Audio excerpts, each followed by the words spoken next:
अब हामी हेर्न गइरहेका छौँ रिङ्स एन्ड फिल्ड्सको बारेमा। यहाँनिर है हामीले ग्रुपको बारेमा हेऱ्यौँ र यो ग्रुपकै एउटा पार्ट जस्तो हो रिङ्स एन्ड फिल्ड्स भनेको।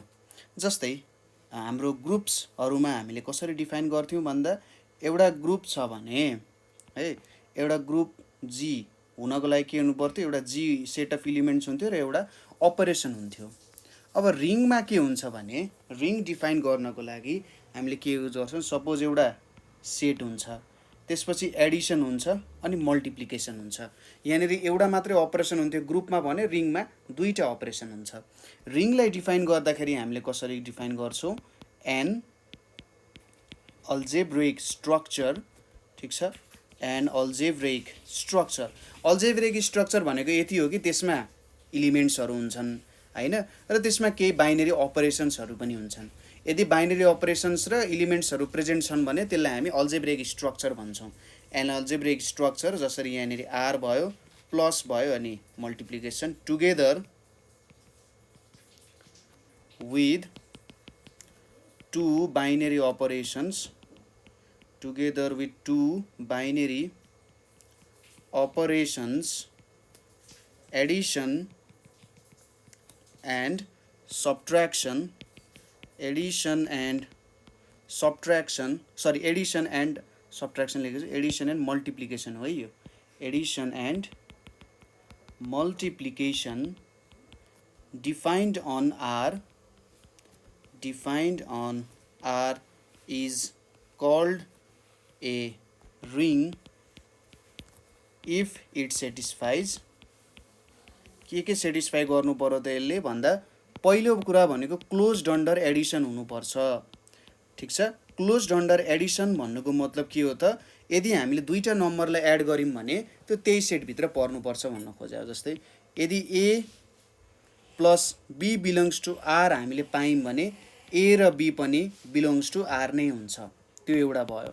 दोस्रोमा के छ, associative under addition. Associative under addition, associative under addition भनेको यदि A comma be comma C belongs to R हुन्छ भने ए प्लस बी गरेर सुरुमा प्लस सी गर्नु र त्यसपछि ए सुरुमा बी प्लस सी जोड्नु र यो पनि के हुन्छ, बिलोङ्स टु आर नै हुन्छ, सेटिस्फाई हुन्छ यो प्रपर्टी भन्न खोजेको है त। रिङको दोस्रो प्रपर्टी भयो। तेस्रो भनेको existence of additive identity. Existence of additive identity. अब एडिटिभ आइडेन्टिटी भनेको के हुन्छ, जेनरली जिरो हुन्छ भने चाहिँ zero plus a equals to a plus zero भनेको ए हुन्छ, जहाँ ए बिलोङ्स टु आर हुन्छ र जिरो त आरमा बिलोङ गर्नै पर्यो। नेक्स्ट के छ हाम्रो, existence of additive inverse. Existence of additive inverse. Existence of additive inverse भनेको के हुनु पर्यो, यदि हामीसँग एउटा element a belongs to R छ भने के हुनुपर्छ, एउटा minus a belongs to R पनि हुनुपर्छ, जुन चाहिँ ए प्लस माइनस ए गर्दा यसले हामीलाई एडिटिभ आइडेन्टिटी दिनु पर्यो, ठिक छ, यो हुनु पर्यो। त्यसै गरी अर्को के हुनु पर्यो, कम्युटेटिभ अन्डर एडिसन पनि हुनुपर्छ। कम्युटेटिभ अन्डर एडिसन, ठिक छ, एडिसनमा कम्युटेटिभ हुनुपर्छ। A plus B equals to B plus A हुनुपर्छ for all A comma B belongs to R, यो पनि हुनु पर्यो। अर्को के हुनुपर्छ, क्लोज्ड अन्डर मल्टिप्लिकेसन हुनुपर्छ। क्लोज्ड अन्डर मल्टिप्लिकेसन हुनुपर्छ है। क्लोज्ड अन्डर मल्टिप्लिकेसन भन्न खोजेको यदि A dot B belongs to R पाइन्छ भने के हुनुपर्छ, for all A comma B belongs to R, ठिक छ।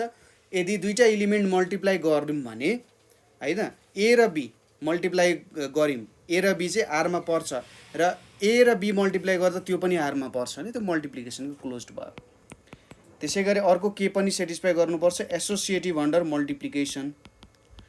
एसोसिएटिभ अन्डर मल्टिप्लिकेसन यो पनि सेटिस्फाई गर्नुपर्छ। भनेको ए डट सुरुमा बी र सी मल्टिप्लाई गरेर एसँग मल्टिप्लाई गर्ने र सुरुमा ए र बी मल्टिप्लाई गरेर सीसँग मल्टिप्लाई गर्ने for all A comma be comma C belongs to R है।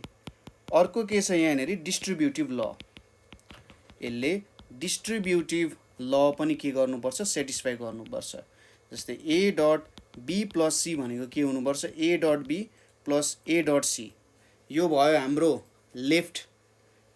लेफ्टको आधारमा डिस्ट्रिब्युटिभ ल हामीले सेटिस्फाई गऱ्यौँ हैन। लेफ्ट के भन्छ यसलाई लेफ्ट डिस्ट्रिब्युटिभ भन्छ यसलाई। त्यसै गरी अर्को के पनि हुनुपर्छ b plus c dot a भनेको b dot a plus c dot a हुनुपर्छ for all A comma be comma C belongs to R. यो कुरा सेटिस्फाई गर्नुपर्छ। हो यति प्रपर्टीहरू सेटिस्फाई गर्यो भने त्यो एउटा के हुन जान्छ रिङ हुन जान्छ। ठिक छ, त्यो अल्जेब्रिक स्ट्रक्चरलाई रिङ भन्न सकिन्छ। जस्तै एउटा इक्जाम्पल लिउँ यसको। हामीले यहाँनिर के राख्यौँ भने क्यू भन्ने राख्यौँ है। क्यू भन्दा नि इन्टेजर राखौँ न। इन्टेजर राख्यौँ यहाँनिर जेड छ, त्यसपछि एडिसन छ, यसरी डट छ है। अब माथिदेखि प्रपर्टी हेर्दै जाउँ। क्लोज्ड हुन्छ, एडिसन क्लोज्ड हुन्छ हैन। इन्टेजरमा एडिसन क्लोज्ड हुन्छ, एसोसिएटिभ पनि हुन्छ। इन्टेजरमा 0 भन्ने इलिमेन्ट पनि छ, त्यही भएर आइडेन्टिटी पनि छ, एडिटिभ इन्भर्स पनि छ। 1 र -1 एड गऱ्यौँ भने 0 आउँछ, 2 र -2 एड गऱ्यौँ भने 0 आउँछ। त्यसै गरी कम्युटेटिभ पनि छ, 1 + 2 गर्दा 3 आउँछ र 2 + 1 गर्दा नि 3 नै आउँछ। क्लोज्ड अन्डर मल्टिप्लिकेसन पनि छ, 1 × 2 गर्दा 3 आउँछ जुन इन्टेजरकै सेटमा पर्छ, -1 × -2 गर्दा 2 आउँछ जुन पनि इन्टेजरकै सेटमा छ। एसोसिएटिभ अन्डर मल्टिप्लिकेसन पनि हुन्छ र डिस्ट्रिब्युटिभ ल पनि फलो गर्छ। त्यही भएर यो के भयो त हाम्रो एउटा रिङ हुन गयो। ठिक छ, तर यदि हामीले क्यू भन्ने कुरा लियौँ एडिसन र डट प्रोडक्टको लागि लियौँ, अब यहाँनिर हामीले 0 भन्ने इलिमेन्ट लियौँ भने त्यसले काम गर्छ कि गर्दैन? गर्छ। यो पनि के हुन्छ एउटा रिङै हुन जान्छ। त्यसै गरी रियल नम्बरको सेट लियौँ भने पनि त्यो पनि रिङै हुन जान्छ। ठिक छ, हो यिनीहरू चाहिँ के भयो रिङ भयो। एउटा रियल नम्बरको सेट लियौँ भने पनि यो पनि रिङै हुन जान्छ। तर यो हाम्रो नेचुरल नम्बरको यदि हामीले सेट लियौँ भने त्यो रिङ हुन सक्दैन। किन रिङ हुन सक्दैन भने नेचुरल नम्बरमा त 0 भन्ने इलिमेन्ट हुँदैन भनेपछि यहाँनिर एडिटिभ आइडेन्टिटी भन्ने कुरा भएन। आइडेन्टिटी नभएपछि इन्भर्सको कुरा पनि आएन। त्यही भएर यो चाहिँ रिङ हुँदैन। कुरा बुझ्यो?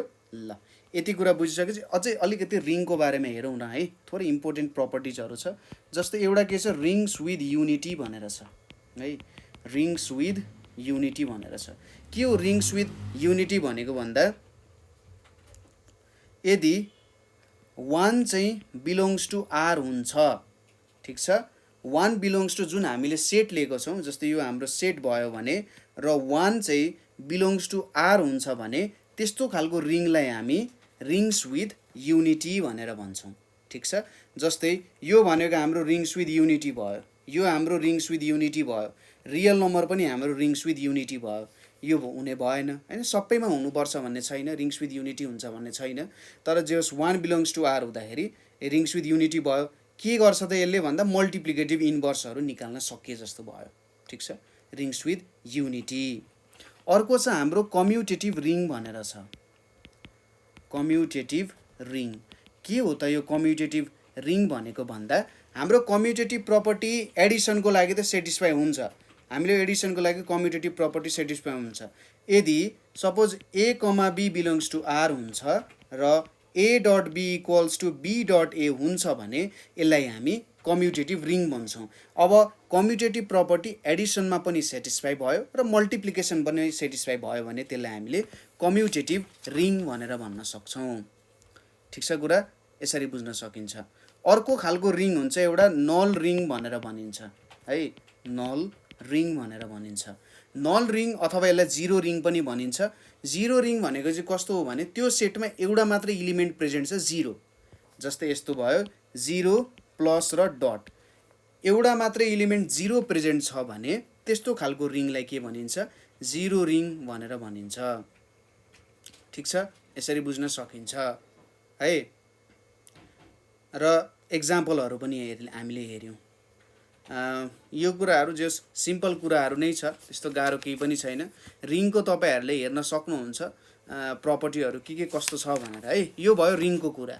यति कुराहरू मैले भने। अझै डेप्थमा हेर्ने होइन, तपाईँले अरू रिसोर्सेसहरू फलो गर्न सक्नुहुन्छ है। अब यसपछि हामीले हेर्नुपर्ने छ थोरै फिल्ड भनेको के हो है। हामीले टपिकमा रिङ्स एन्ड फिल्ड्स भनेर राखेका थियौँ। अब फिल्ड भनेको के हो त्यो बुझौँ है। अब फिल्ड बुझ्नको लागि सपोज के बुझ्न सकिन्छ भने सुरुमा फिल्डको डिफिनेसन हेरौँ न त। फिल्डको डिफिनेसन हेरेर सायद फिल्डको बारे तपाईँहरूलाई आइडिया होला। सपोज हामीसँग एउटा रिङ छ, let R be a ring with unity 1, ठिक छ, विथ युनिटी 1। हामीले अगाडि भनेका थियौँ, हामीले के डिफाइन गरेका थियौँ, रिङ्स विथ युनिटी, ठिक छ। आर एउटा रिङ्स विथ युनिटी हो। An element U in R is a unit of R, ठिक छ, पढ्दै जाउँ। Unit of R if it has multiplicative inverse of R. Multiplicative inverse in R भन्न खोजेको कस्तो हो त, यहाँनिर यो कुरा बुझौँ। के भन्यो त भन्दा एन इलिमेन्ट आर, कुनै एउटा an element U in R is a unit of R यदि if it has multiplicative inverse in R, ठिक छ। सपोज मसँग कुनै एउटा इलिमेन्ट यु प्रेजेन्ट छ, यदि यु र कुनै अर्को इलिमेन्ट मल्टिप्लाई गर्दाखेरि 1 आउँछ भने हामीले के भन्छौँ, युको चाहिँ युनिट अफ आर हो भनेर बुझ्न सक्छौँ। यो चाहिँ युनिट अफ आर हो भनेर बुझ्न सकिन्छ, ठिक छ। त्यसपछि अर्को पोइन्ट हेरौँ। If every non zero element, if every non zero element of R is a unit भन्न खोजेको सबैको के छ त, एउटा मल्टिप्लिकेटिभ इन्भर्स छ, then R is a division ring or skew field भनेर भन्न सकिन्छ, ठिक छ, स्क्यू फिल्ड। र एउटा फिल्ड भनेको के हो, a field is a कम्युटेटिभ division ring भनेर भन्न सकिन्छ, ठिक छ। यो कुरा बुझ्न जरुरी छ। यहाँनिर हामीले के भन्यौँ, एउटा फिल्ड भनेको के रहेछ त, field is a कम्युटेटिभ division ring. अब डिभिजन भनेको कुन बेला गर्न सकिन्छ हामीले भन्दा यदि इलिमेन्ट 0 छ भने त त्यहाँनिर हामी के गर्न सक्दैनौँ, सरी, यदि त्यहाँनिर 0 भन्ने इलिमेन्टले हैन 0 इलिमेन्ट बाहेक अरू इलिमेन्टको है, 0 इलिमेन्ट बाहेक यदि अरू इलिमेन्टको चाहिँ एउटा युनिट छ भने अथवा युनिट अफ आर हो भने, सिम्पल भाषामा बुझ्नु पर्दा अझै यदि 0 बाहेक अरू इलिमेन्ट सबैको मल्टिप्लिकेटिभ इन्भर्स प्रेजेन्ट छ। सोच्नुहोस्, फिल्डको डिफिनेसन ल म एकदमै सिम्पल बनाइदिन्छु। कसरी भन्दा यदि सबै इलिमेन्टहरूको मल्टिप्लिकेटिभ इन्भर्स छ बाहेक 0, ठिक छ भने, र यदि त्यहाँनिर कम्युटेटिभ प्रपर्टी सेटिस्फाई गर्छ त्यो रिङले भने त्यसलाई हामी के भन्छौँ, फिल्ड भन्छौँ, ठिक छ। Field is a कम्युटेटिभ division ring, किनभने त्यहाँनिर त हामी डिभिजन गर्न सक्छौँ हैन। त्यति भइसकेपछि त हामी त्यहाँ डिभिजन फलो गराउन सक्छौँ नि त, ठिक छ। हो, त्यसलाई चाहिँ के भनिन्छ, रिङ भनेर सरी फिल्ड भनेर भनिन्छ, कम्युटेटिभ डिभिजन रिङ हुने भयो।